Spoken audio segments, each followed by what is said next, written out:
여러분 안녕하십니까? 어,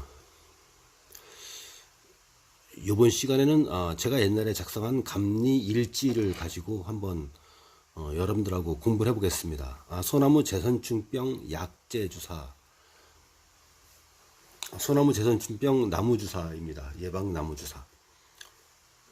정식적으로는 국유림관리소 지자체에서 사업을 하는 그 시공자, 방제자, 영림단장이라든가 아니면 설계자 아니면 감리자한테 주는 그 제목은 몇 년도 소나무 재선충병 예방나무 주사 사업 이렇게 명칭을 씁니다. 예방나무 주사 그렇게 씁니다.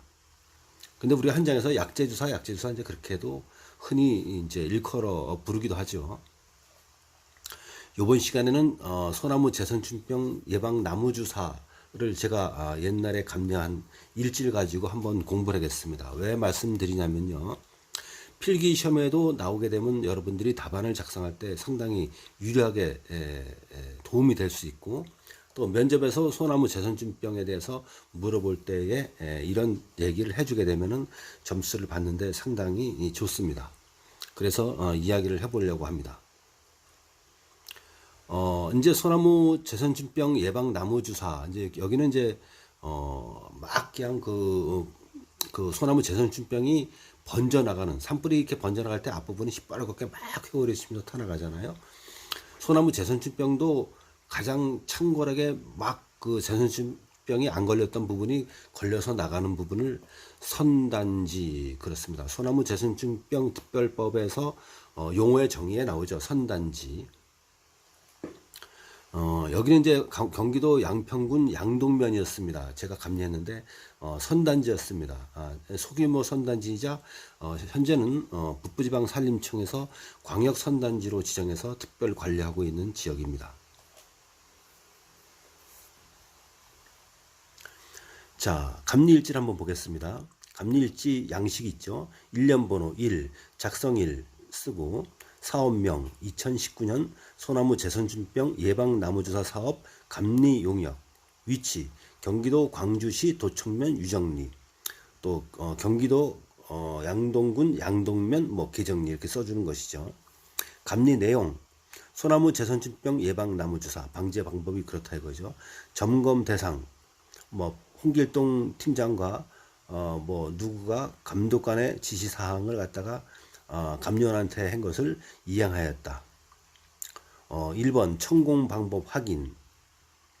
그 약제주사는 천공 드릴을 이용해서 지표면에서부터 50cm 미만의 가운데 부분을 심재 부분을 비껴서 옆에 쪽으로 약간 사각으로 45도로 경사지게 하향 조정해서 천공기로 뚫어주죠. 그 남자들이 보통 천공기로 이제 구멍을 뚫어주죠. 그 구멍의 폭은 1cm가 되고 깊이는 그저 한 6cm에서 7cm가 됩니다. 그래서 남자 조원들이 작업 조원들이 천공을 드륵 만약에 흉고 직경이 22cm다. 그러면 5개를 천공을 뚫게 되겠다. 그러면 돌아가면서 두룩두룩 이렇게 5군데를 뚫어주게 되면 뒤에 쫓아가는 남자 조원 또는 여자 조원들이 거기다가 에마메틱 약제를 5ml를 갖다가 주사기로 이렇게 찍 주고 또 다음 장소로 가는 것입니다. 그것이 이제 약제 주사의 하나의 2명이 이제 2인 1조가 돼서 천공을 뚫고 뒤에 가는 사람이 약을 넣고 앞으로 다른 나무를 이제 앉는 나무를 갖다가 계속 진행하는 것이 천공이죠. 그런 천공 방법이 제대로 되어 있는지 감리원은 확인해야 됩니다. 지상으로부터 가장 낮은 부분에 심재를 비껴서 사각으로 45도 밑으로 비스듬히 왜 약재를 넣었을 때 역류하지 않도록 하기 위해서 그렇게 천공을 합니다. 그 천공과 약재 주입 방법이 적정하게 되어 있는지 감리원은 확인을 해야 되는 것이죠. 또 잘못되었다면은 그 조라든가 영림단원들을 다시 이렇게 모아놓고 말을 해야죠. 어느 조가 실행한 같은데요. 어디 가니까 그렇게 천공하는 방법과 약제 주사 방법이 잘못되었으니까는 이제부터는 시장에서 다시 하고 기본적으로 잘못된 데는 어떻게 다시 개선을 하십시오라든가 그런 얘기를 해줘야 됩니다. 또 흉고직경 측정 방법을 적정하게 하고 있는지 확인.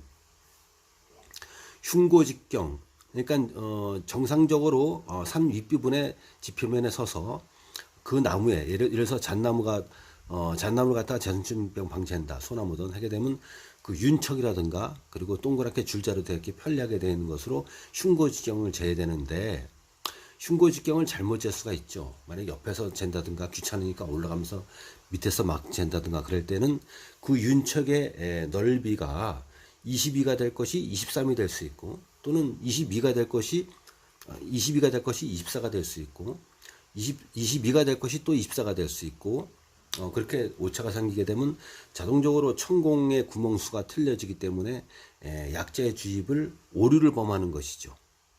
그렇기 때문에 흉고직경을 제대로 재고 있는지, 그것을 면밀하게 영림단한테 어떻게 재고 있는지 가서 눈으로 확인하고, 또 지나간 분들한테는 일로 와보세요, 아주머니 미안하지만 그 흉고직경은 어떻게 재는지 한번 시범을 보여주세요라든지, 그러면 잘못됐으면 잘못됐다고 지적해주고 다시 올바르게 가르쳐줘야 되는 것입니다. 그리고 안전복, 안전화를 구비하고 있는지. 이 소나무 재선충병 약제 주사는 에마맥틴이라는 그 독성 약제를 갖다가 사용을 합니다. 그 왜 에마맥틴 독성 약제를 사용하냐면은 천공을 뚫고 약제 주사를 뒤에 쫓아가는 아주머니들이 넣게 되면 그것들이 이제 수관을 통해서 이제 물관하고 체관을 통해서 이렇게 올라가지 않습니까? 올라가게 되면 맨 위에 부분에 5월 달에 소나무, 잣나무가 신초가 이렇게 여린순이 나오게 되면은 북방솔섬, 하늘소 이런 것들이 매개충들이 이제 우하해서 탈공을 해서 목지에서 나와서 날아다니다가 그 신초의 즙을 빨아먹고 그 영양분을 먹으려고 그 북방솔섬, 하늘소가 빨아먹다가 이 몸에 지닌 균이 광릉 긴나무 조미, 솔루파리 그 조미 이제 옮겨 붙고 그런 것이죠. 그 기생충이, 병용균이. 그러면 이제 그 약에서 에마맥틴 유제가 올라가서 그 신초가 발생하는 지역에 그 수분에 그 에마맥틴 유제가 독성이 있기 때문에 그걸 빨아먹다 죽는 그런 메커니즘입니다. 근데 그 독성인 약제를 가지고 일을 하는 분들이 이 안전복, 그러니까 우비 같은 거를 입어야 되고요.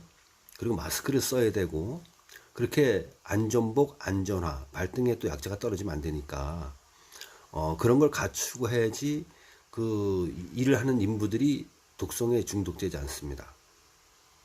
그러니까 이 에마맥틴 유제라는 것은 사람의 그 호흡기, 뭐 코라든가 입, 또는 뭐 귓구멍, 눈, 또는 피부에 사람의 땀구멍, 피부구멍으로도 이 침투가 됩니다. 그렇기 때문에 신체가 노출되게 되면 에마맥틴을 땅에 쏜다든지, 또 에마맥틴 유제를 넣는 사람들이 뭐 손등에 묻힌다든지, 뭐 호흡기에 들어간다든지, 입이나 코로, 그러면 다 중독이 되는 것입니다. 그런 안전사고가 발생하는 것이죠. 그러니까 감염은 댕기면서 면밀히 영림단들의 그런 안전관리에 대해서 항상 잔소리를 하고 항상 감리할 때 안전교육을 시켜야 되는 것입니다. 또한 누락지 확인. 도면에 뭐 36인반 1소반이 3헥타를 방지하게 되는데, 능선에서 계곡까지 되겠다 하면 감리원은 일일이 다 산을 갖다 리을자로 다 타보고 경계에 정확히 했는지, 누락지가 있는지 없는지 이것을 확인해, 빼놓은 지역이 있는지 확인을 해야 되는 것입니다. 그리고 라벨 부착 및 표기의 내용의 적정성. 라벨을 부착해야 되죠. 여기는 흉고직경이 36이었는데 천공수가 8개였는데 제대로 되어 있는지, 그 표기가 되어 있는지, 또 8개가 나무에 구멍이 뚫려져 있는지, 그래서 약재를 넣었는지 다 확인을 하고 감리일지에 다 면밀하게 작성을 해야 되는 것입니다. 그리고 작업 적정성에는 담당 공무원 지시상 이행이 적정하였다. 라벨 표기가 적정하였다. 안전복, 안전모, 안전마스크를 착용해서 적정하였다. 우비를 입어서 적정하였다. 뭐 등산화를 신어서 약재가 발등에 떨어지지 않도록 유의해서 하고 있다. 뭐 이런 것들. 또는 그 작업 단장과 작업 단원, 약재수하는 작업 단원을 아줌마들, 아저씨들을 뭐 15명, 16명, 20명을 잠깐 임도로 올라오세요. 죄송합니다. 잠깐 쉬시고요.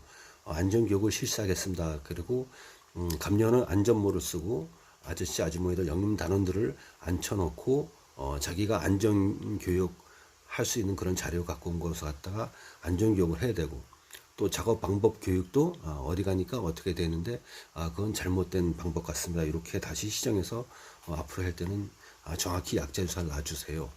그리고 천공수 라벨 표기는 누가 어느 조가 하셨는지 몰라도 잘못되어 있습니다. 신고 직경이 내가 재보니까 감리원이 재보니까 36이던데 34로 잘못 쟀네요. 이렇게 면밀하게 지도 점검을 해 주어야 되는 것입니다. 제가 지금 감리일지를 가지고 말씀드린 것, 감리일지에 나와 있는 텍스트, 이 문자로 나와 있는 문구 외에 제가 이렇게 구두로 설명한 것들은 소나무 재선충에 관한 것이 용어든 논술에 나왔을 때에 답안지를 구성할 때가 제가 드린 말씀을 써주면 되는 것입니다. 왜냐면요, 만약에 문제가 소나무 재선충병 방제 방법 이렇게 광범위하게 나왔을 때는 더욱더 이렇게 써먹을 수가 있는 것이고요. 소나무 재선충병에서 방제 방법을 구분하여 설명하시오. 그러면 약재주사도 있고 뭐 훈증도 있고 파쇄도 있고 여러 가지 있지 않습니까? 이럴 때 다 작성할 때 써먹을 수 있는 그런 내용들입니다. 면접 때도 마찬가지입니다. 면접관이 기숙사가 나와가지고 면접할 때 소나무 재선충병 발생 그 생활사 메커니즘에 대해서 한번 얘기해 보세요. 이제 이럴 수 있죠. 그럴 때 수험생들은 당황할 수 있습니다. 저 사람 묻는 게 뭐야? 생활사? 처음부터 끝까지 다 얘기하는 것이네. 어떻게 목재에 침투해서 어떻게 월동하고 봄에 어떻게 나와서 어떻게 우아서 어떻게 신초를 빨아먹다가 병원균을 옮기고 그것이 나무가 노랗게 죽고 우산살 모양으로 죽고 이런 걸 얘기를 했는데 그냥 메커니즘 그러니까 또 당황할 수 있으니까 제가 지금 말씀드리는 겁니다. 메커니즘 그런 것은 이제 하나의 생활사, 동기, 하나의 그래프 뭐 이런 것을 얘기하는 것입니다. 네가 소나무 재선충병이 발생해서 어떻게 월동을 하고 어떻게 봄에 다시 우아해서 어떻게 병원군을 옮기고 어떻게 잡는 거지, 약재수사가 어떻게 있고 파쇄훈증은 어떻게 있는 것이지, 소구역 모드배기는 어떻게 되는 것이고 소구역 군상배기는 어떻게 되는 것이, 이걸 개괄적으로 물어본 겁니다. 그럴 때 제가 오늘 이 시간에 말씀드린 소나무 재선충병 예방 나무주사 사업에서 이런 점검 대상, 점검 방법, 적정성, 개선 사항, 약재주사 방법 이런 것을 답안에 실어주게 되면 점수를 받는 것입니다. 자, 산림청에서 근래에 남성현 산림청장님께서 부임하신 이후로 산림 르네상스, 이제 문예 부흥이죠. 옛날에 이제 유럽부터 오고 이제 이렇게 전해진 것을 르네상스, 뭐 이때 혁신혁명 그런 뜻입니다. 문화혁명. 그것을 이제 남성현 산림청장님께서 산림 르네상스, 산림 분야의 개혁, 혁신을 얘기하는 것입니다. 그걸 주창하시면서 세 가지를 방지하겠다. 산림청의 난제가 첫 번째, 최근 지구 온난화로 인해서 연중화, 대형화되고 있는 울진 등 2년 전에 산불 이런 것들, 산불 방지. 두 번째, 국지적으로 게릴라성으로 일시에 많은 양의 폭우가 내려서 산사태가 나고 집이 망가지고 사람들이 사망하는 인명피해가 나고 도로 교량이 끊기고 터널, 청주 오송 터널 사건 같은 경북 예천 산사태 같은 이런 산사태 두 번째, 첫 번째는 산불, 두 번째는 산사태 방지, 세 번째가 바로 산림병해충 방지입니다.